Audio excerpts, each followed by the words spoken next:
ஒரு ஆளு ராமகிருஷ்ணரை தேடி வந்தான். அவன் கையில 1000 பொற்காசுகள் வச்சிருந்தான். அதை அவர்கிட்ட கொடுத்து இதை ஏத்துக்கணும் அப்படின்னு ரொம்ப பணிவா கேட்டுக்கிட்டான். அவரு பார்த்தார், இது எனக்கு தேவையில்லை, ஆனாலும் உன்னுடைய மனசை புண்படுத்துறதுக்கு நான் விரும்பல, அதனால நீ கொடுக்கறத வாங்கிக்கிறேன்னார். வாங்கிக்கிட்டார். அப்புறம் கேட்டார், இதை பாரு, இனிமே இதெல்லாம் என்னுடையது தானே அப்படின்னார். ஆமா, அதையெல்லாம் நான் உங்களுக்கே கொடுத்துட்டேன். அவன், சரி, இப்ப நீ எனக்காக ஒரு காரியம் பண்ணணும்னார். என்ன செய்யணும் சொல்லுங்கன்னா, இந்த நாணயங்களை எல்லாம் எடுத்துக்கிட்டு போய் கங்கை நதியில எரிஞ்சுட்டு வா அப்படின்னார். இவனுக்கு அதிர்ச்சியா போச்சு. என்ன பண்றது, இனிமே அது முடியாதுன்னு சொல்ல முடியாது. ஏன்னா அந்த நாணயங்களை எல்லாம் அவருக்கே கொடுத்துட்டான். இனிமே அதெல்லாம் இவனுடையது இல்லை. பேசாம அவ்வளவையும் அள்ளிக்கிட்டு ஆத்தங்கரைக்கு போனான். போனவன் ரொம்ப நேரம் திரும்பியே வரல. ராமகிருஷ்ணருக்கு சந்தேகம், என்ன ஆச்சு அந்த மனுஷனுக்கு, காசுகளோட அந்த கங்கையில குதிச்சுட்டானா, போகும்பொழுதே ஒரு மாதிரியா தான் போனான், போய் என்னன்னு பார்த்துட்டு வாங்க அப்படின்னார். அங்க இருந்த ஒருத்தர் ஓடி போய் பார்த்தார்.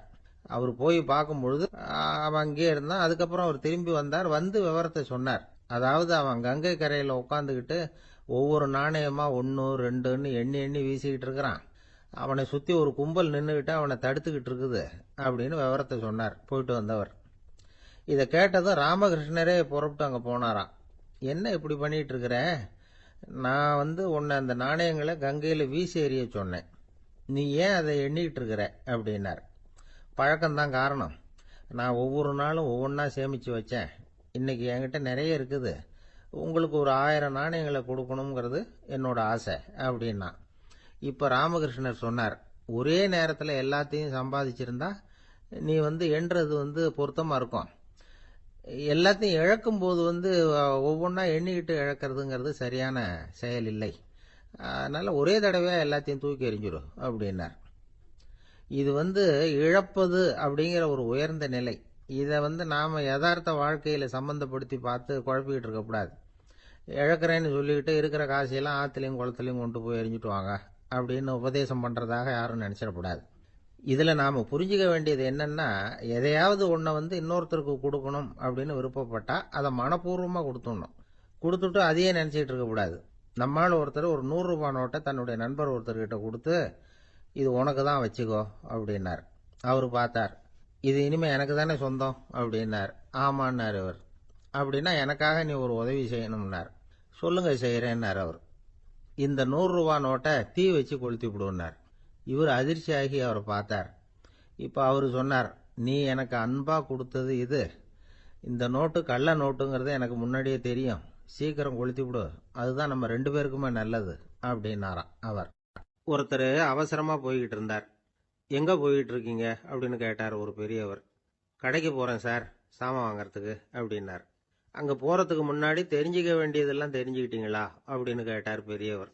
கடைக்கு போய் காசை கொடுத்து ஒரு பொருளை வாங்கிட்டு வரப்போறோம், இதுல தெரிஞ்சுக்க வேண்டியது என்ன இருக்குது அப்படின்னார் அலட்சியமா. இப்ப அந்த பெரியவர் பேச ஆரம்பிச்சார். இந்த உலகத்துல எந்த ஒரு செயல்ல இறங்குறப்பவும் நாம நல்லா ஆலோசனை பண்ண வேண்டிய விஷயம் 5 அப்படின்னார். உதாரணமா, ஒருத்தன் கடைக்கு போய் ஏதோ ஒரு பொருளை வாங்கிட்டு வர போறான்னு வச்சுக்கங்களேன். அப்ப கூட அவன் 5 விஷயங்களை பத்தி தெரிஞ்சுக்க வேண்டியிருக்குது அப்படிங்கிறார் அவர். முதல்ல அந்த பொருள் எப்படிப்பட்டது அப்படிங்கறத தெரிஞ்சுக்கணும். 2வதா தன்னை பத்தியும் தெரிஞ்சுக்கணும். அப்பதான் அந்த பொருள் தனக்கு தேவையா இல்லையா அப்படிங்கறத புரிஞ்சுக்க முடியும். 3வதா தெரிஞ்சுக்க வேண்டியது ஒண்ணு இருக்கு. அது என்னன்னா, அந்த பொருளை அடையறதுக்கு வழி என்ன அப்படிங்கறத தெரிஞ்சுக்கணும். அதாவது எவ்வளவு பணம் கொடுத்தா அது கிடைக்கும், இது மாதிரியான விஷயங்கள். 4வதா அந்த பொருளை அடையிறது மூலமா நாம அடையக்கூடிய பயன் என்ன அப்படிங்கறதையும் உணரணும். 5வது அந்த பொருளை அடையிறதுல இருக்கக்கூடிய தடை எது அப்படிங்கறதையும் நாம தெரிஞ்சுக்கணும். பெரியவர் பேசுறது ஏதோ தத்துவம் மாதிரி தெரியுது இல்லையா? தத்துவம் தான். அதாவது இப்படி உலகியல் வாழ்க்கையில சின்ன சின்ன விஷயங்கள்லயே நாம 5 விஷயங்களை தெரிஞ்சுக்க வேண்டி இருக்குது. அது ரொம்ப அவசியமா இருக்கு. பேரின்ப நிலைன்னு சொல்றாங்கல்ல, அது மாதிரி பெரிய சமாச்சாரங்கள்லயும் இந்த 5 விஷயங்களை நாம தெரிஞ்சுக்க வேண்டியிருக்குது. அதுக்கு பேர் என்னன்னா அர்த்த பஞ்சகம். வைணவ சமயத்துல அர்த்த பஞ்சகம்ங்கிறது ரொம்ப பெரிய விஷயம். கடைக்கு போறது மாதிரி கடவுளை பார்க்க போறப்பவும் நாம 5 விஷயங்களை தெரிஞ்சுக்கணுமா. முதல்ல பரம்பொருள் அப்படிங்கிறது என்ன, அதோட தன்மைகள் என்ன, இதை தெரிஞ்சுக்கணும். இதுக்கு பேர் என்னன்னா பரமாத்ம ஸ்வரூபம் அப்படின்னு பேர். ரெண்டாவது, நாம யாரு, நம்மோட தன்மை என்ன அப்படிங்கறத தெரிஞ்சுக்கணும். நான் யாருன்னு எனக்கே தெரியலங்கிறப்போ இதை நான் சொல்றேன்னு இது என்னுடையதுன்னு சொல்றது தப்பு தானே. அப்புறம் மூணாவது விஷயம், பரம்பொருளை நாம் அடையறதுக்கு வழி எது, இது தெரிஞ்சுக்கணும். இது உபாய ஸ்வரூபம் அப்படின்னு பேர். நாலாவது விஷயம், நாம் அடைய வேண்டிய பயன்கள் என்ன அப்படிங்கறத தெரிஞ்சுக்கிறது. இதுக்கு புருஷார்த்தம் அப்படின்னு பேர். அஞ்சாவது, அந்த பயனை அடைய விடாமல் தடுக்கிற தடைகள் யாவை அப்படிங்கறத தெரிஞ்சுக்கிறது. இது விரோதி ஸ்வரூபம். இதைத்தான் தடையியல் அப்படின்னு சொல்றாங்க. அதாவது பரமாத்மாவை பற்றிய அறிவு, ஜீவாத்மாவை பற்றிய அறிவு, உபாயம் பற்றிய அறிவு, புருஷார்த்தம் பற்றிய அறிவு, இந்த 4 அறிவுக்கும் எதிரடையா, அதாவது அதையெல்லாம் தப்பா புரிஞ்சுக்கிறதால உண்டாகக்கூடிய அறிவு விரோதி ஸ்வரூபம். என்ன இது தகவல்ல ஏதாவது கதை சொல்லுவீங்கன்னு பார்த்தா ஏதோ தத்துவம் பேசிக்கிட்டு இருக்கிறீங்களே அப்படின்னு நினைக்கலாம். இதுவும் தெரிஞ்சுக்க வேண்டிய ஒரு பெரிய விஷயம்தான். காதல போட்டு வச்சா எப்போவாவது உபயோகப்படும். என்னுடைய நண்பர் ஒருத்தர் ஒரு நாள் என்கிட்ட சொன்னார், சார், அடுத்த மாசம் தஞ்சாவூர்ல ஒரு கல்யாணம், போறதா வேண்டாமா அப்படின்னு ஒரே குழப்பமா இருக்கு அப்படின்னார். நான் உடனே இந்த அர்த்த பஞ்சக உபதேசம் பண்ண ஆரம்பிச்சேன். அவர் எல்லாத்தையும் பொறுமையா கேட்டுட்டு, சரி சார், நான் போறதுன்னு முடிவு பண்ணிவிட்டேன்னார். எப்படி இந்த முடிவுக்கு வந்தீங்க அப்படின்னு கேட்டேன். அவர் சொன்னாரு, சார், அந்த 2வது பாயிண்ட் ஒன்று சொன்னீங்களே, அதை புரிஞ்சுக்கிட்டதுக்கு அப்புறம்தான் இந்த முடிவுக்கு வந்தேன் அப்படின்னாரு. என்ன 2வது பாயிண்ட்னு? அதாவது தன்னை பத்தி புரிஞ்சுக்கணும் அப்படின்னு சொன்னீங்க. உடனே என்னை பத்தி புரிஞ்சுக்கிட்டேன், நான் யாருங்கிறது எனக்கு தெரிஞ்சுது, உடனே போறது தான் நல்லதுன்னு முடிவு பண்ணிவிட்டேன்னார். நீங்க யாருன்னு கேட்டேன். நான் தான் சார் அந்த கல்யாணத்துல தாலி கட்ட வேண்டிய மாப்பிள்ளை அப்படின்னார். ஒரு நண்பர் இருக்கார், எப்ப பார்த்தாலும் கையில ஒரு புத்தகம் இருக்கும். புத்தகம் இல்லாம எங்கேயும் புறப்பட மாட்டார். எதுக்காக இப்படி எடுத்துட்டு போறீங்க அப்படின்னு கேட்டா, எனக்கு இது ஒரு நல்ல நண்பன் மாதிரி, இந்த காலத்துல எங்க போனாலும் காத்திருக்க வேண்டியிருக்கு, அது மாதிரி சமயத்துல நான் நண்பன் கூட பேசிக்கிட்டு இருப்பேன் அப்படிம்பாரான்.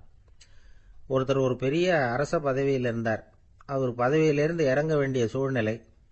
அரசு கொடுத்திருந்த வீட்டை விட்டுட்டு வெளியில வர்றார். வரும்பொழுது 2 கையிலேயே 2 பெட்டியை எடுத்துட்டு வந்தாராம். சார், உங்களுடைய உடைமைகள் அப்படின்னு கேட்கறாங்க அங்க இருந்த ஊழியர்கள்.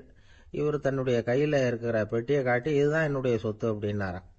ஒரு பெட்டியில அவருடைய உடைகள், இன்னொரு பெட்டியில அவர் விரும்பி படிக்கிற புத்தகங்கள். அவ்வளவுதான். இதுதான் இருந்துதான். புத்தகம் படிக்கிறது மனசுக்கு நல்லதுங்கிறது நமக்கு தெரியும். புத்தக வாசிப்பு உடம்புக்கும் நல்லதுங்கிறாங்க. அது நமக்கு ஆச்சரியமா தான் இருக்குது. ஒரு நபர் ஒரு வருஷத்துல சராசரியா 2000 பக்கங்களை படிச்சிருக்கணுமா, யுனெஸ்கோ பரிந்துரை. ஆனா நம்ம நாட்டில் நாம சராசரியா படிக்கிறது 32 பக்கங்கள். அவ்வளவுதான். இவ்வளவுக்கு நம்ம நாட்டில் 6000த்துக்கும் மேற்பட்ட நாளேடுகள், 2000த்துக்கும் மேற்பட்ட இதழ்கள், மலர்கள், இவ்வளவு இருந்தும் சரியா வரல. இந்த உலகத்துல முதல் நூலகம் எங்க எப்ப ஆரம்பமாச்சு தெரியுமா? கிமு 2500 ஆண்டுல அது ஆரம்பமாயிருக்குது. பாபிலோனியாவில் அமில் அணு அப்படிங்கிற அரசன் தான் நூலகத்தை உருவாக்கி இருக்கிறான். அப்பெல்லாம் தாள் கிடையாது, களிமண் தான். களிமண் பலகைகளில் எழுதி அது தொகுத்து அப்படியே நூலாக்கி அதை நூலகத்தில் வச்சிருப்பாங்களாம்.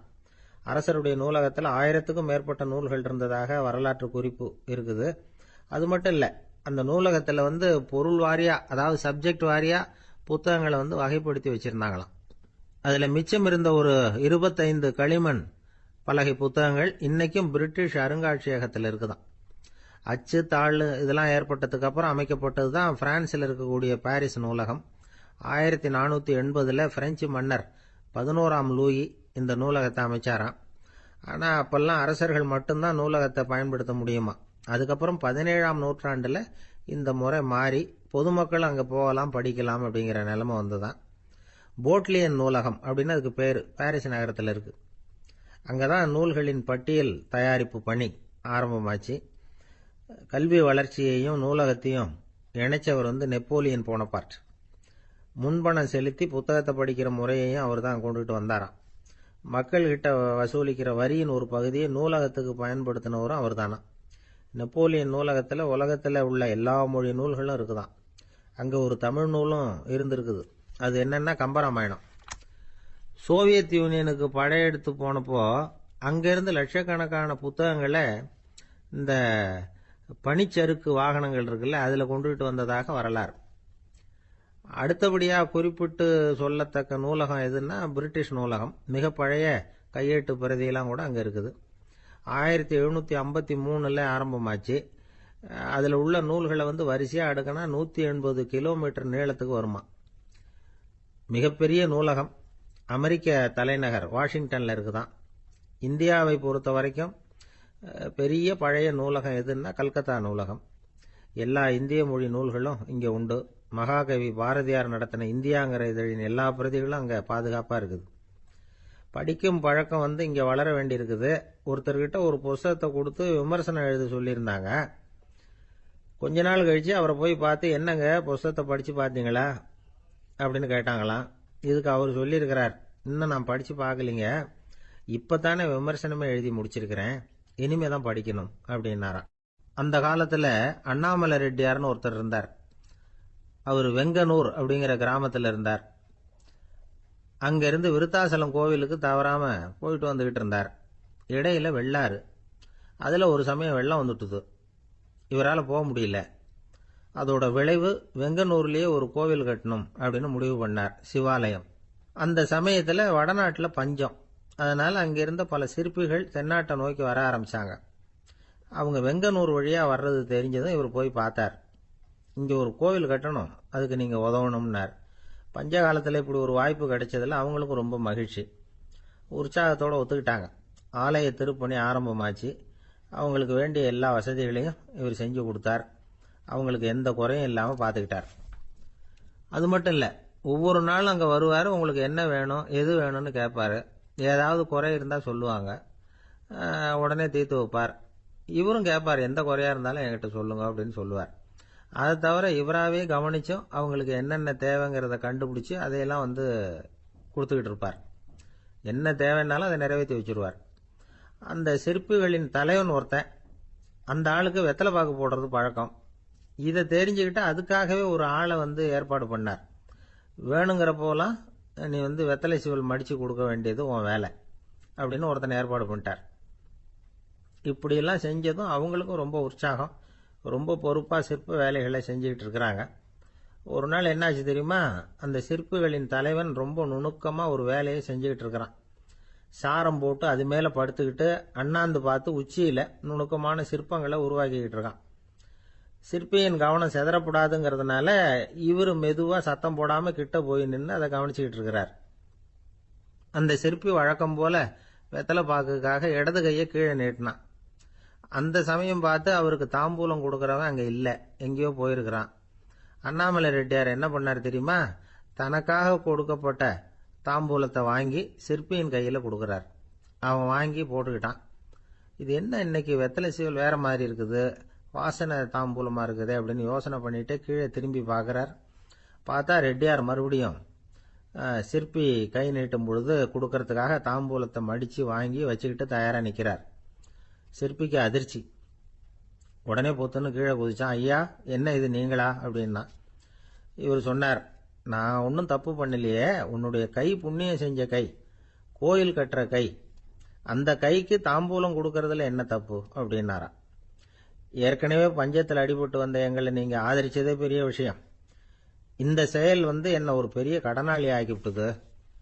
ஐயா, எங்களுக்கு உணவு உடை இதை மட்டும் நீங்கள் கொடுத்தா போதும், ஊதியம்னு எதுவும் வாங்க மாட்டோம் அப்படின்னு நானா. அந்த சிற்பி எவ்வளவோ வற்புறுத்தியும் எதுவும் வாங்கிக்கலையாம்.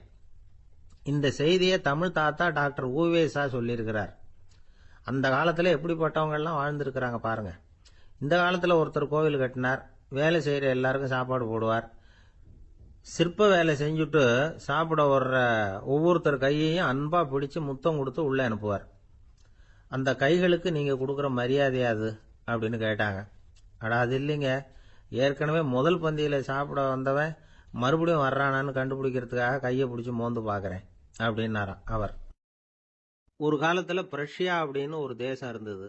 இப்போ ஜெர்மனி இருக்குல்ல, இதோட பெரும்பகுதி ஒரு காலத்தில் பிரஷ்யாங்கிற பேரில் இருந்தது. அப்போ அதுக்கு அரசராக இருந்தவர் மகா ஃப்ரெடரிக், அதாவது ஃப்ரெடரிக் தி கிரேட் அப்படின்னு சொல்லுவாங்க. அந்த ராஜாவுக்கு ஒரு சந்தேகம், நாம பல வகையான வரிகளை விதிச்சு வசூல் பண்றோம். அப்படி பண்ணி வருமானம் குறைஞ்சிக்கிட்டே போகுதே, இதுக்கு என்ன காரணமா இருக்கும்? இதுதான் அவருக்கு ஏற்பட்ட சந்தேகம். ஒரு சமயம் அந்த அரசர் தம்முடைய அமைச்சர்களையும் பிரபுக்களையும் தளபதிகளையும் கூப்பிட்டு ஒரு விருந்து வச்சார். விருந்து முடிஞ்சதும் அவங்கள பார்த்து இந்த சந்தேகத்தை கேட்டார். வரிகள் அதிகமா விதிச்சு வருமானம் குறையறதுக்கு என்ன காரணம் அப்படின்னு கேட்டார். பல பேருக்கு இதுக்கு சரியா பதில் சொல்ல தெரியல. அனுபவசாலியான ஒரு தளபதி எழுந்திருச்சார். அரசே, அது எப்படிங்கிறத இப்போ உங்களுக்கு காட்டுறேன்னார். உடனே ஒரு பெரிய பனிக்கட்டி ஒன்றை தன்னுடைய கையில் எடுத்தார். அதை அப்படியும் எப்படியும் திருப்பி பார்த்தார். அப்புறம் அடுத்தவர்கிட்ட கொடுத்தார். அவர் அதை அப்படியும் இப்படியும் திருப்பி பார்த்துட்டு அடுத்தபடியா இருந்தவர்கிட்ட கொடுத்தார். இப்படியே இதை ஒவ்வொருத்தரா பார்த்து பார்த்துட்டு ஒவ்வொரு கையா மாறி கடைசியில மன்னர் கைக்கு போய் சேர்ந்தது. மன்னர் கைக்கு அந்த பனிக்கட்டி போய் சேர்ந்தப்போ அது கொஞ்சம் கொஞ்சமா உருகி ஒரு பட்டாணி கடலை சைஸுக்கு ஆயிட்டுது. மன்னர் யோசனை பண்ணார். வரி அதிகமா போட்டாலும் வந்து சேர்றது குறைவா இருக்கிறதுக்கு என்ன காரணம் அப்படிங்கிறது அவருக்கு புரிஞ்சு போச்சு. காலம்தான் மாறிட்டு இருக்கே தவிர இந்த கையூட்டு வாங்குற பழக்கம் மாறினதாக தெரியல. இன்னொரு ராஜா இருந்தார். அவர் தன்னுடைய ராஜாங்கத்துல லஞ்ச ஊழலே சுத்தமா இருக்கக்கூடாது அப்படின்னு நினைச்சார். அவர்கிட்ட பல்வேறு துறைகளுக்கும் பொறுப்பா இருந்த பல பேரும் ரொம்ப சுத்தமாகவும் நேர்மையாகவும் இருந்தாங்க. ஒரே ஒருத்தர் மட்டும் எல்லார்கிட்டையும் லஞ்சம் வாங்கிட்டே இருந்தார். அவரை வேற வேற துறைகளுக்கு மாத்தி பார்த்தாரு. அந்த ராஜா என்னென்னமோ பண்ணி பார்க்கறாரு. எந்த வேலையை கொடுத்தாலும் அதுலேயும் லஞ்சம் வாங்கறதுக்கு ஒரு வழியை உண்டு பண்ணிக்குவார் அந்த ஆள். ராஜாவுக்கு இது ஒரு பெரிய தலைவலியா போட்டுது. இவர் என்ன பண்றது? இவருக்கு என்ன வேலையை கொடுக்கறது? கொஞ்சம் கூட லஞ்சம் வாங்கறதுக்கு சான்ஸே இல்லாத ஒரு வேலையை கொடுக்கணும் அப்படின்னு திட்டம் போட்டார். ஒரு நாள் அவருக்கு அந்த உத்தரவும் போட்டுட்டார். அதாவது அவருக்கு என்ன வேலைன்னா, கடற்கரையில தான் அவருக்கு ஆபீஸ். அங்கேயே இருந்துக்க வேண்டியது. தினமும் எத்தனை கடல் அலை கரையில வந்து மோதுது அப்படிங்கிறத கணக்கெடுத்து ராஜாவுக்கு தெரிவிக்க வேண்டியது. இதுதான் அவருக்கு வேலை. பேசாம அலையை எண்ணிட்டு உட்காந்துருக்கட்டும், அப்போவாவது அவர் லஞ்சம் வாங்குற சந்தர்ப்பம் இல்லாமல் போயிடும் அவருக்கு அப்படின்னு நினைச்சார் ராஜா. இந்த ஆளு கடற்கரைக்கு போய் டியூட்டியில ஜாயின் பண்ணிட்டார். ஒரே மாசத்துல அங்க சொந்தமா ஒரு பிரம்மாண்டமான மாளிகை கட்டி விட்டாரு. ராஜாவுக்கு இது பெரிய ஆச்சரியமா போச்சு. அலைய என்ற வேலையில அந்த ஆள் எப்படி பணம் சம்பாதிச்சார் அப்படின்னு விசாரிச்சு பார்த்தார் அக்கம் பக்கத்துல. அந்த ஆள் என்ன பண்ணிருக்கிறாருன்னா, கடற்கரையில போய் பொறுப்பை ஏத்துக்கிட்ட உடனே அங்க இருந்த மீனவர்கள் கிட்ட எல்லாம் இந்த கரையில வந்து ஒரு நாள்ல வந்து மோதுற அலைகள் எத்தனை அப்படின்னு கேட்டிருக்காரு. அது எப்படிங்க தெரியும்னு இருக்காங்க அவங்க. தினமும் அந்த எண்ணிக்கை தெரியணும். நம்ம ராஜாவுக்கு தினமும் அறிக்கை அனுப்பணும், டெய்லி ரிப்போர்ட்டு. தவறுனா நீங்க இந்த கடல்ல போய் மீன் பிடிக்கிறதுக்கு ராஜாவோட அனுமதி கிடைக்காது அப்படின்னு இருக்காரு. உடனே மீனவர்களும் பயந்து போட்டாங்க. கடலுக்கு போறதுக்கு அனுமதி இல்லைன்னா பட்டினி கிடக்கிறது மாதிரி ஆயிடுமே. மெதுவா அந்த ஆளுகிட்ட போனாங்க. காதோட காதா சொன்னாங்க, ஐயா, எங்களால வந்து கடல் அலைய வந்து எண்ண முடியாது. தினமும் எங்களால முடிஞ்சதை உங்களுக்கு பணமா கொடுத்துட்றோம். நீங்க தான் ராஜா கிட்ட சிபாரிசு பண்ணி நாங்க தொடர்ந்து மீன் பிடிக்கிறதுக்கு அனுமதி வாங்கி கொடுக்கணும் அப்படின்னு வேண்டிக்கிட்டாங்க. பணம் தினமும் வந்து சேர ஆரம்பிச்சுட்டுது. பதவியில மற்ற பதவியோட இந்த பதவி எவ்வளவோ மேல் அப்படின்னு நினைச்சுட்டான் அந்த ஆள். அது மட்டும் இல்ல, தயவு பண்ணி என்ன இந்த இடத்த விட்டு மாத்தி விடாதீங்க சார் அப்படின்னு வேற கேட்க ஆரம்பிச்சுட்டானா. ஒருத்தரை பார்த்து உன்னுடைய நண்பர்கள் யார் அப்படின்னு ஒரு கேள்வி கேட்டு பாருங்க. கொஞ்சம் யோசிச்சு யோசிச்சு பதில் சொல்லுவாங்க. அவங்க கிட்டயே உன்னுடைய எதிரிகள் யார் அப்படின்னு கேளுங்க, கடகடன்னு ஒப்பிச்சிருவாங்க. நம்ம மனசு இருக்க, அது எப்படின்னா, நம்ம நண்பர்களை விட எதிரிகளை அது நல்லா ஞாபகத்தில் வச்சுக்கும். இது ஒரு ஆச்சரியமான உண்மை. உங்களால நண்பர்களை மறந்துட முடியும், ஆனா எதிரிகளை மறந்துட முடியாது. இது ஒரு வேடிக்கையான நிலைமை தான். அழகான தருணங்களை வந்து நாம ஏன் மறந்துடுறோம்? இது இயற்கை. ஏன்னா நம்ம மனசு மலர்களை கவனிக்கிறது இல்லை, அதுல இருக்கிற முள்ளை தான் கவனிக்குது. தன்னை காயப்படுத்துகிற எதையும் அது உடனே கண்டுகொள்ளுது. ஒரு தெளிந்த சிந்தனை உடைய மனசு மிக அழகாக உள்ள எல்லாத்தையும் கவனிக்கும். அது நன்றியுடன் உணரக்கூடிய எல்லாத்தையும் பார்த்து குறிச்சிக்கும். இப்படிப்பட்டவங்க வாழ்க்கை இயல்பாகவே நல்லா அமையும். அது ரொம்ப அபூர்வம். மனசுல உள்ள ஒரு சிறிய அமைப்பை வந்து மாற்றுவதை பொறுத்து தான் இந்த விஷயம் அப்படிங்கிறார் ஓஷோ. ஒரு யூத கோவில் இருந்துதான். அது யூதர்களின் மடமாவும் இருந்தது. அங்க ஒரு தலைமை குரு, அவர் ரொம்ப கண்டிப்பானவர். அந்த கோவிலை ஒட்டி ஒரு தோட்டம். ஒரு நாள் காலையில் அந்த தோட்டத்தில் 2 இளம் யூதர்கள் நடந்து போய்கிட்டு இருக்கிறாங்க.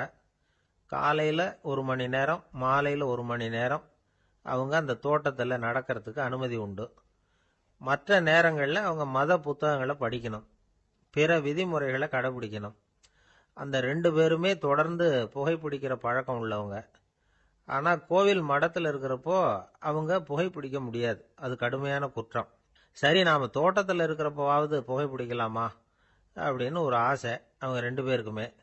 இருந்தாலும் பயம். இப்படி கேட்டா மதகுரு என்ன சொல்லுவாரோ அல்லது என்ன செய்வாரோங்கிற பயம். இப்படியே கொஞ்ச நாள் ஆச்சு. ஒரு நாள் இந்த 2 பேர்ல ஒருத்தன் ரொம்ப கலங்கி போய் அந்த கோவில்ல இருந்து வெளியில வந்துகிட்டு இருந்தான். வந்தவன் நேரா தோட்டத்து பக்கம் போனான். அங்க இன்னொருத்தன் ஆனந்தமா புகை பிடிச்சிக்கிட்டு இருக்கிறான். அதை பார்த்ததும் இவனுக்கு அதிர்ச்சி. அட கடவுளே, என்ன இது, நீ கேட்காமலே ஆரம்பிச்சிட்டியா அப்படின்னா. இல்ல இல்ல, நான் கேட்டுட்டு தான் ஆரம்பிச்சிருக்கேன்னா அவன். அப்படியா, என்ன மனுஷன் இவரு, நானும் தான் கேட்டேன், என்ன கண்ணாமுன்னான்னு திட்டி விட்டார். இது என்ன கோவிலா இல்ல நரகமா? உனக்கு புகை பிடிக்கணும்னு ஆசையா இருந்தா நரகத்துக்கு போன்னு சொல்லிவிட்டார். அது சரி, உன்னை மட்டும் எப்படி அனுமதிச்சாரு அப்படின்னு கேட்டான் இவன். அவன் சிரிச்சுக்கிட்டே, நீ எப்படி கேட்ட சொல்லு அப்படின்னா. நாம இந்த தோட்டத்துக்கு வர அனுமதிக்கப்பட்டிருக்கிறதே ஜபத்துக்காகத்தானே, அதனால நான் ஜபம் சொல்லும் பொழுது புகை பிடிக்கலாமா அப்படின்னு கேட்டேன். அதுக்கு தான் அவர் சத்தம் போட்டு என்னை அடிக்கவே வந்துட்டார் அப்படின்னா இவன். நீ ஒரு மாதிரியா கேட்டிருக்க, நான் வேற மாதிரியா கேட்டிருக்கிறேன். ஜெபம் சொல்லும் போது புகை பிடிக்கலாமான்னு நீ கேட்டிருக்க. ஐயா, புகை பிடிக்கும் பொழுது ஜபிக்கலாமா அப்படின்னு நான் கேட்டேன். அதுல தப்பு ஒன்றும் இல்லை அப்படின்னு பதில் சொல்லிட்டார் அப்படின்னா. ஒரு சிறிய மாற்றம் தான், அது மிகப்பெரிய மாறுதலை ஏற்படுத்தி விட்டது. மனசு நல்ல விதமா சிந்திக்க ஆரம்பிச்சுட்டுதுன்னா மகிழ்ச்சிக்கு பஞ்சம் இல்லை. ஒரு கஞ்சன் ஆத்துல விழுந்துட்டான். வெள்ளத்துல தத்தளிச்சுக்கிட்டு இருக்கிறான். கரையில நின்ன ஒருத்தர், உன் கையை கொண்டா இப்படி புடிச்சு இழுத்து கரையில சேர்த்து விடுறேன்னார். எதையும் கொடுத்து பழக்கம் இல்லாத அவன் கையையும் கொடுக்க மாட்டேன்னுட்டான். இவர் பார்த்தார். உன் கையை கொடுன்னு சொல்றதுக்கு பதிலா நான் என் கையை கொடுக்கறேன் புடிச்சுக்கோ அப்படின்னார். அவன் கப்புன்னு புடிச்சுக்கிட்டான், இழுத்து கரையில போட்டார். ஏங்க, எங்க போயிட்டு வரீங்க அப்படின்னு கேட்டேன் எனக்கு வேண்டப்பட்ட ஒருத்தரை பார்த்து. ஆஸ்பத்திரிக்குன்னார். எந்த ஆஸ்பத்திரிக்குன்ன? மாட்டு ஆஸ்பத்திரிக்குன்னார். என்ன விஷயம்னு? மாமனாருக்கு உடம்பு சரியில்லை, அதுதான் மாட்டு ஆஸ்பத்திரிக்கு போயிட்டு வரேன்னார். அட பாவி, அதுக்கு அந்த ஆஸ்பத்திரிக்கா போவாங்க அப்படின்னு ஆச்சரியமா. அட அது இல்லப்பா, முதல்ல எங்க குடும்ப டாக்டர் தான் தேடிக்கிட்டு போனேன். அவர் அந்த நேரத்துல அவர் வளர்க்குற நாய்க்குட்டிக்கு உடம்பு சரியில்லைன்னு சொல்லி அதை தூக்கிக்கிட்டு மாட்டு ஆஸ்பத்திரிக்கு போயிட்டாராம் சொன்னாங்க. அதனால அங்க போய் அவரை சந்திச்சு விஷயத்தை சொல்லிவிட்டு வர்றேன்னார். அப்புறம் தான் எனக்கு கொஞ்சம் நிம்மதியா இருந்தது. பொதுவா நமக்கு தெரிஞ்ச வரையில டாக்டர்கள் 2 வகை. நமக்கு வைத்தியம் பண்ற டாக்டர்கள் ஒரு வகை, நம்ம கிட்ட இருக்கிற ஆடு மாடு கோழிக்கு வைத்தியம் பண்ற டாக்டர்கள் ஒரு வகை. இப்பதான் எனக்கு தெரியும் இன்னொரு வகையான டாக்டர்களும் உண்டுங்கிறது. அது யாருன்னா பூச்சிகளுக்கு வைத்தியம் பண்ற டாக்டர்கள், அதாவது பூச்சி டாக்டர்கள். வெளிநாடுகளில் அப்படிலாம் கூட சில பேர் இருக்கிறாங்க. பிரிட்டன்ல யார்க்ஷயர் வட்டாரத்தில் ராதர்ஹாம் அப்படின்னு ஒரு ஊர். அங்க ஒரு விலங்கியல் மருத்துவர், பேரு டாக்டர் லான்ஸ் ஜெப்சன். அவர் ஆஸ்பத்திரி வாசல்ல பாத்தீங்கன்னா தினமும் நிறைய பேர் நின்றுட்டு இருப்பாங்க. கையில கண்ணாடி குடுவை, தகர டப்பா இப்படி ஏதாவது இருக்கும்.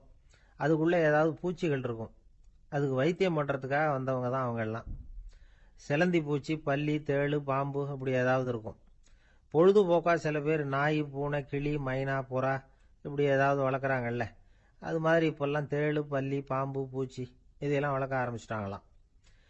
இது ஒரு புது ஃபேஷன். இப்போ கூண்டுக்குள்ள டப்பாக்குள்ள போட்டு வளர்க்குறது, அதுக்கு ஏதாவது நோய் வந்துட்டுதுன்னா வைத்தியம் பண்ணுறதுக்கு டாக்டர் கிட்ட வந்துட வேண்டியது, இப்படி இந்த பழக்கம்லாம் நிறையா வந்துட்டுது. ரத்தம் உறிஞ்சிற அட்டைகள் கூட இவங்க கிட்ட வைத்தியத்துக்கு வருதான். சிலந்திகளில் செங்கால் சிலந்தின்னு ஒரு வகை. மத்திய அமெரிக்க காடுகளில் இது அதிகம். சிலந்திகள்லேயே ரொம்ப விலை உசந்தது இந்த ரகம்தான். கால்களில் சிவப்பு கோடுகள் இருக்கும். இந்த இனம் இப்போ குறைஞ்சிக்கிட்டே வர்றதுனால சர்வதேச விதிகளின்படி இவற்றின் ஏற்றுமதி இறக்குமதிக்கு தடை விதிக்கப்பட்டிருக்குது. அதனால இதை வளர்க்குறவங்க வீட்டுக்குள்ளேயே இனவிருத்தி மூலமா பெருக்கி விற்பனை பண்ணிட்டு வராங்களாம். அந்த வகை சிலந்திகள் தான் இப்போ வைத்தியத்துக்கு அதிகமாக வருதான். சரி, இதுக்கெல்லாம் எப்படி வைத்தியம் பண்றாங்க? முதல்ல அதை குளிர்பதன பெட்டியின் வழுவழுப்பான சுவரில் விட்ட உடனே அதெல்லாம் மெதுவா இறங்கி வரும்.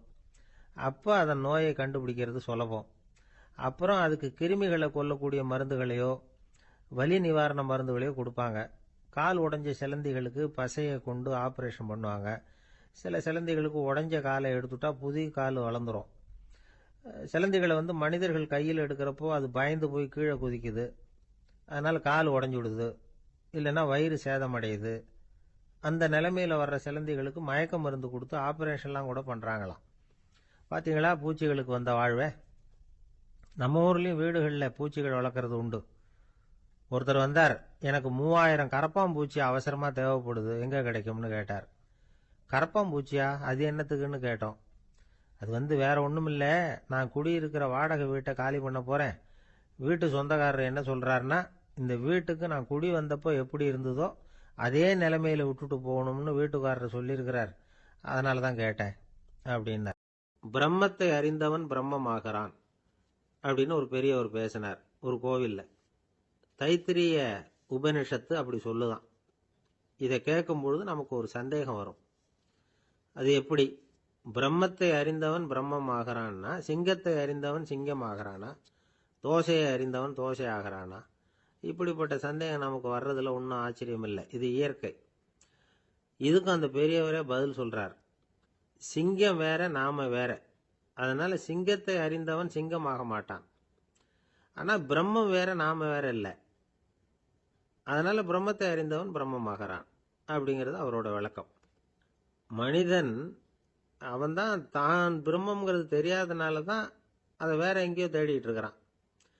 கடைசியில் அது தான் தாங்கிறது புரிஞ்சுக்கிற பொழுது அவன் பிரம்மம் ஆயிடுறான். இதை விளக்கறதுக்கு ஒரு உபநிஷத்து கதையே இருக்கு.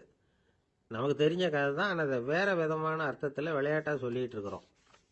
ஒரு சமயம் ஒரு 10 நண்பர்கள் ஒரு காட்டு வழியா போயிட்டு இருக்கிறாங்க. குறுக்க ஒரு நதி, அதை கடந்து அடுத்த பக்கம் போகணும். எல்லாரும் ஒரு வழியா கடந்து அடுத்த கரைக்கு போய் சேர்ந்துட்டாங்க. அங்க போய் சேர்ந்ததுக்கு அப்புறம் எல்லாரும் பத்திரமா சேர்ந்துட்டோமா அப்படின்னு தெரிஞ்சுக்கிறதுக்காக எண்ணி பார்க்கறான் அந்த கூட்டத்து தலைவன். அவங்க மொத்தம் 10 பேர். ஆனா இவன் எண்ணி பார்க்கறப்போ 9 தான் வருது. ஏன்னா அவன் தன்னை விட்டுட்டான். எதிரில் நிக்கிறவங்கள மட்டுமே எண்றான். ஐயோ 10வது ஆள் எங்கேங்கிறான், பதறான். சரி நீ இரு, நான் எண்ணி பார்க்கறேன்னு சொல்லிவிட்டு இன்னொருத்தன் எண்றான். அவனும் தன்னை விட்டுட்டு எண்றான். 9 தான் வருது. எல்லாரும் கொய்ய முறையோன்னு கத்த ஆரம்பிச்சிட்டாங்க. அந்த சமயத்தில் ஒரு பெரியவர் அந்த பக்கமா வர்றார். என்ன விஷயம்னு விசாரிக்கிறார். 10வது ஆளை 6 அடிச்சுட்டு போட்டுது அப்படின்னு சொல்லி இவங்க அழறாங்க. சரி அழாதீங்க அப்படின்னு சொல்லி அந்த தலைவனை பார்த்து இப்படி வாங்குறார். வர்றான். இப்போ எனக்கு முன்னாடி ஒரு தரம் எண்ணு பார்க்கலாம்ங்கிறார். 1 2 3ன்னு ஆரம்பிச்சு 9ல் முடிக்கிறான். உடனே பெரியவர் நீ தான் அந்த 10வது ஆள் அப்படிங்கிறார். இது உண்மை. நாம தான் அது. நாம தான் நம்மளை வேற எங்கேயோ தேடிட்டு இருக்கிறோம். நாம எங்கேயோ தேடிட்டு இருக்கிறோமே, அந்த பிரம்மம் நாம தான். இப்படி ஒரு பெரிய உண்மையை விளக்கறதுக்காக தான் அப்படி ஒரு கதை சொல்லப்பட்டது. ஆனா அதை நாம வேற விதமா வேடிக்கையா உபயோகப்படுத்திட்டு இருக்கிறோம். எப்படி தெரியுமா? ஒரு ஆத்தங்கரையில ஒரு 10 பேர் முழிச்சுக்கிட்டே நின்றுட்டு இருந்தாங்களாம். அந்த பக்கமா வந்த ஒருத்தன் ஏன் இப்படி முழிச்சுக்கிட்டு நிக்கிறீங்கன்னு கேட்டிருக்கிறான். எங்களுக்கு நீச்சல் தெரியாது, நாங்கெல்லாம் அடுத்த கரைக்கு போய் சேரணும் அப்படின்னாங்களாம். சரி நான் கொண்டுட்டு போய் விடுறேன்.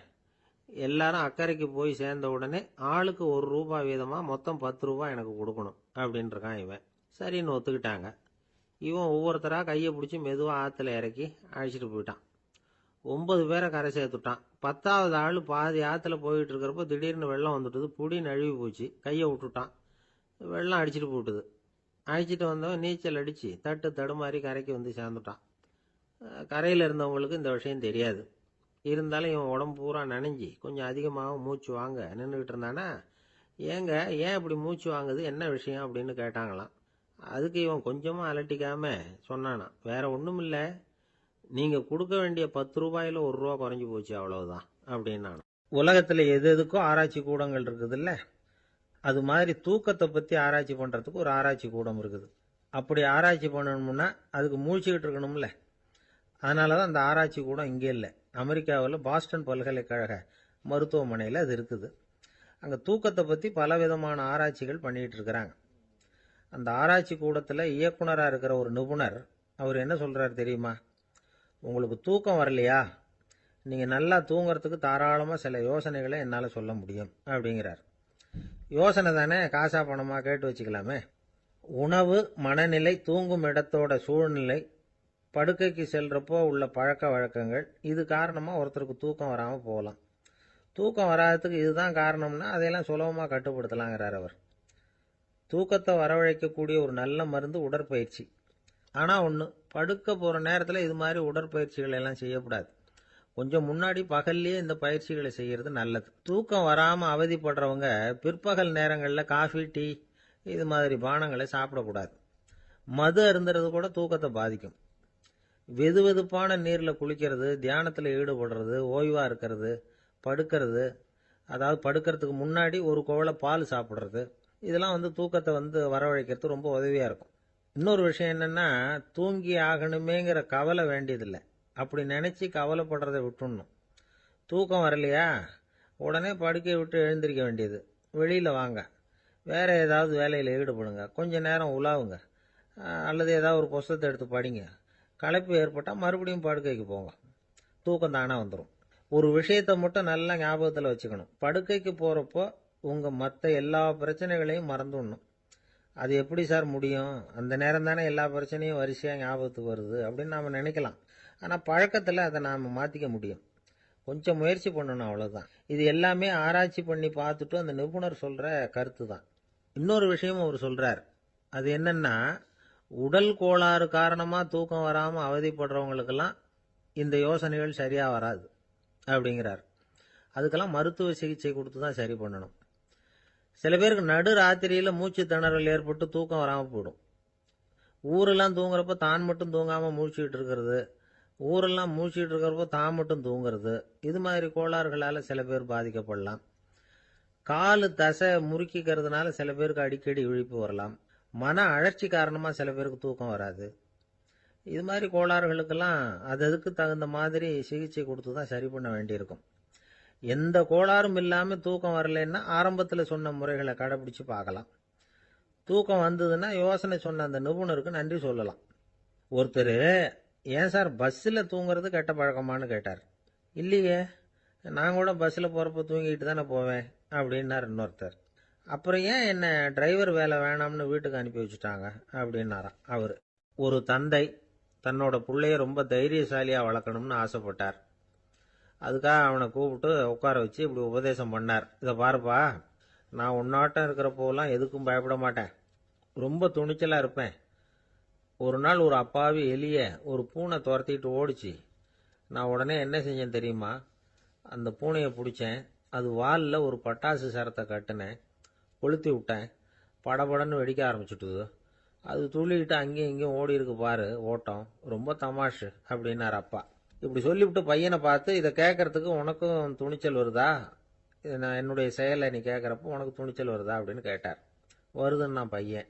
எப்படின்னா அப்படிங்கிற விவரத்தையும் சொன்னான் அவன். அதாவது, எலியை விரட்டினத்துக்காக பூனை வாலில் பட்டாசு கொளுத்துனீங்க நீங்கள், பூனையை விரட்டினத்துக்காக உங்கள் கழுத்தில் பட்டாசு சரத்தை மாட்டினா என்னன்னு தோணுது எனக்கு அப்படின்னு நான் பையன். பையனோட துணிச்சல் அப்பாவே நடுங்க வச்சுட்டுது. அது சரி, ஒரு அப்பா பிள்ளைக்கு இப்படியா உபதேசம் பண்ணுறது? எல்லாருக்கிட்டையும் அன்பா பழகிறது எப்படி அப்படின்னு சொல்லி கொடுக்கணும். பிஞ்சு உள்ளங்களில் நஞ்ச தூவலாமா? ஒரு நாள் விநாயகர் ஒரு பூனையோடு விளையாடிக்கிட்டு இருந்தாராம். அப்படி ஆசையாக விளையாடிக்கிட்டு இருந்தப்ப அவரோட கை நகம் தவறுதெல்லாம் பூனையோட முகத்தில் பட்டுட்டு தான். அது ஒரு சின்ன கீரலை உண்டாகி விட்டுது. அப்பா அவர் அதை ஒரு பெருசாக நினைக்கல. கொஞ்ச நேரத்துக்கு அப்புறம் விநாயகர் வீட்டுக்கு வந்தார். அவங்க அம்மா பார்வதி தேவியை பார்த்தார். பார்வதி தேவி கன்னத்தில் விரலால் கீறினது மாதிரி ஒரு அடையாளம் இருந்தது. விநாயகருக்கு அதிர்ச்சி, ஆச்சரியம். நம்ம அம்மா இந்த உலகத்துக்கே தாயார், அப்பேற்பட்ட அவங்க முகத்திலேயே கீரலை உண்டாக்கக்கூடியவங்க யாரா இருக்க முடியும் அப்படின்னு யோசனை பண்ணார். தாயே, உன்னுடைய கன்னத்தில் இந்த வடு எப்படிம்மா ஏற்பட்டதுன்னு கேட்டார். குழந்தாய், இது நீ செஞ்ச காரியம்தான்ப்பா, உன்னுடைய கை நகம் கீறினதுனால ஏற்பட்ட வடு தான் இது அப்படின்னாங்க அவங்க. விநாயகர் திடுக்கிட்டு போட்டார். எப்படிம்மா அது? நான் எந்த காலத்துலேயும் உன்னை அப்படி கீறினதாக எனக்கு நினைவு இல்லையே அப்படின்னார். இன்னைக்கு காலையில் ஒரு பூனையை கீறினதை நீ மறந்துட்டியா அப்படின்னாங்க அந்த அம்மா. விநாயகர் திகைச்சு போய் நின்னார். பார்வதி தேவி சொன்னாங்க, இதை பார்ப்பா, இந்த உலகத்தில் இருக்கக்கூடிய எல்லா உயிர்கள்லேயும் நான் இருக்கிறேன். நான் தான் இந்த உலகமாக ஆகியிருக்கிறேன். ஆகையினால நீ யாரை துன்புறுத்தினாலும் அது உண்மையிலேயே என்ன துன்புறுத்தினதாக தான் முடியும் அப்படின்னாங்க. விநாயகர் மனசுக்குள்ள ஒரு வெளிச்சம் ஏற்பட்டு தான். அதுக்கப்புறம் அவர் யாரையுமே கல்யாணம் பண்ணிக்காததுக்கு அதுதான் காரணமா. இந்த உலகத்தில் எல்லாரையும் இங்க இருக்கிற எல்லாத்தையும் தாயின் வடிவமா அவர் பார்க்க ஆரம்பிச்சிட்டாராம். குருதேவர் ராமகிருஷ்ணர் இந்த கதையை எடுத்து சொல்லியிருக்கிறார்.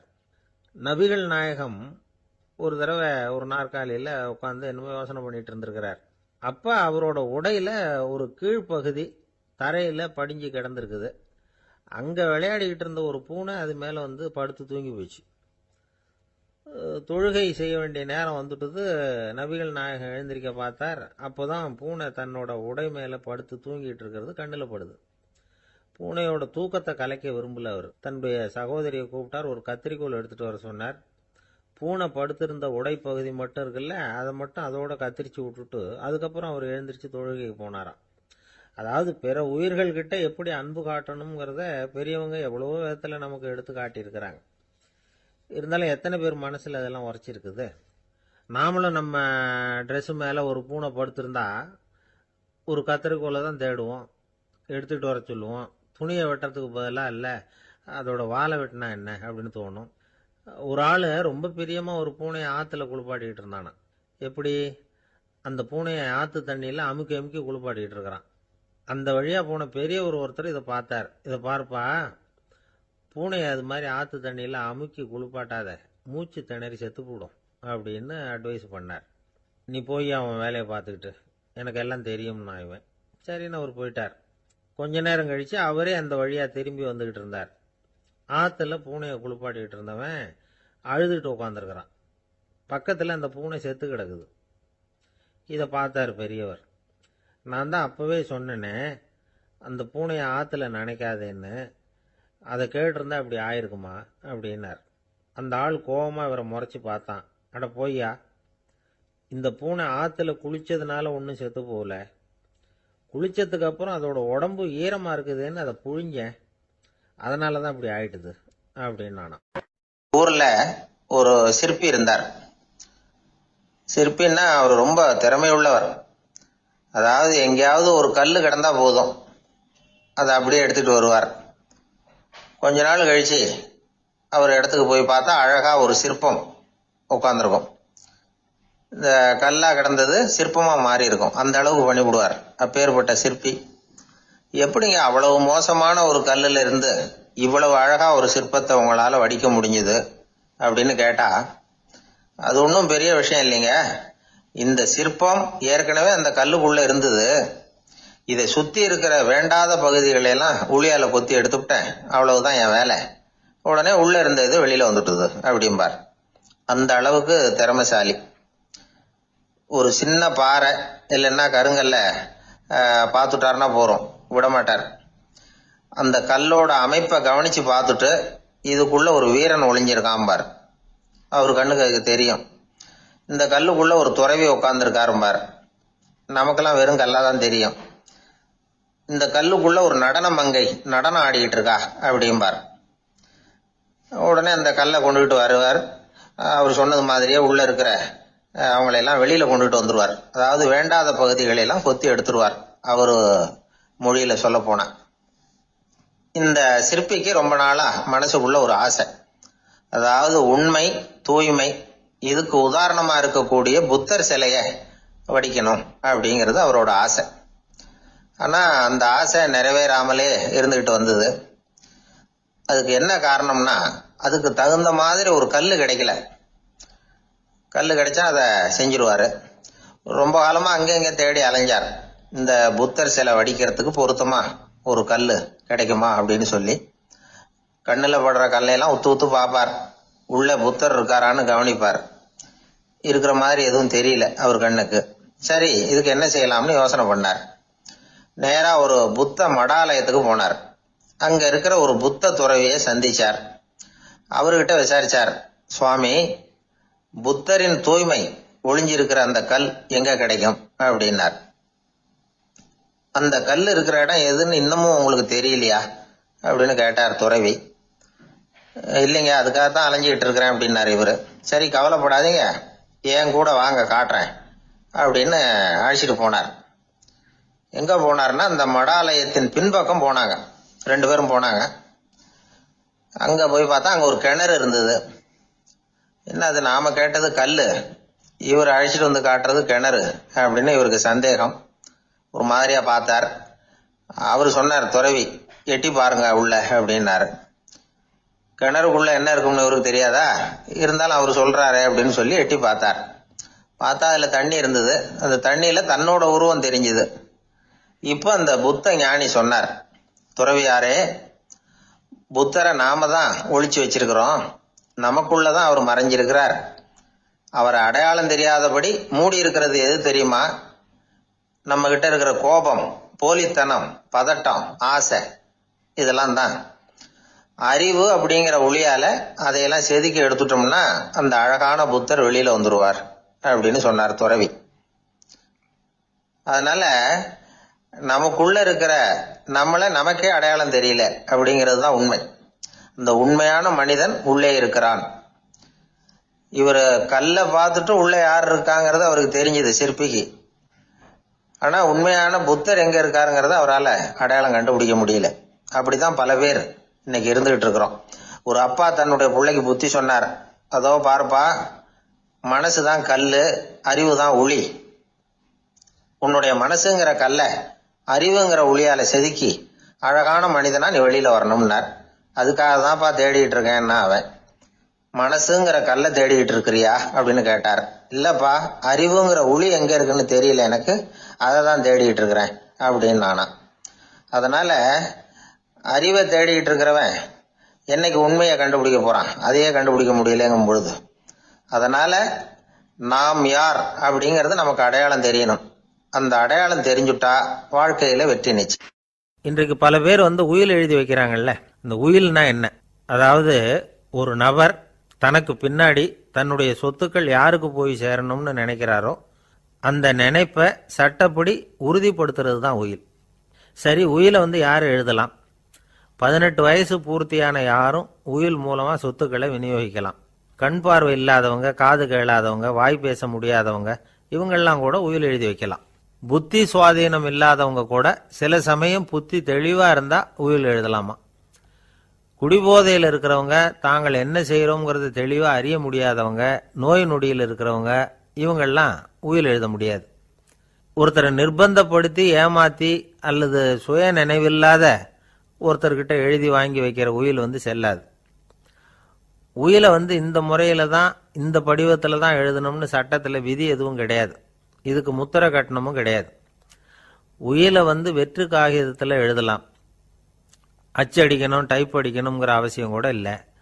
கையாலேயே கூட எழுதலாம். எழுதி இருக்கிறது புரியணும், அவ்வளவுதான். குறைந்தபட்சம் 2 சாட்சிகளை வச்சுக்கிட்டு உயில் எழுதுறவர் அதில் கையெழுத்து போடணும். கையெழுத்து போட தெரியாதுன்னா இடது கை பெருவிரல் ரேகை வைக்கலாம். உயில் சாசனத்துக்கு சாட்சிகள் கையெழுத்து இல்லைன்னாலும் அது செல்லாது. அப்புறம் பிரிவிலேஜ்டு வில் அப்படின்னு இருக்கு. அதுக்கு மட்டும் சாட்சிகள் தேவையில்லை. அது என்னன்னா, இந்த விமானப்படை, கப்பல் படை அல்லது யுத்தத்தில் பணிபுரியும் நபர்கள் அவங்கெல்லாம் இருக்கிறாங்க இல்லையா, அப்படிப்பட்டவங்க எழுதுகிற உயில் அது. அதுக்கு சில விசேஷ சலுகைகள் உண்டு.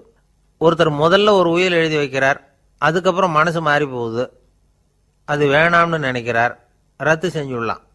அதுக்கப்புறம் வேற உயிலும் எழுதலாம்.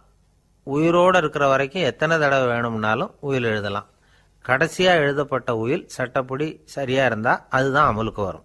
சரி, எழுதுற உயிலை ரகசியமா வச்சிருக்கிறது எப்படி? இது ஒரு கேள்வி.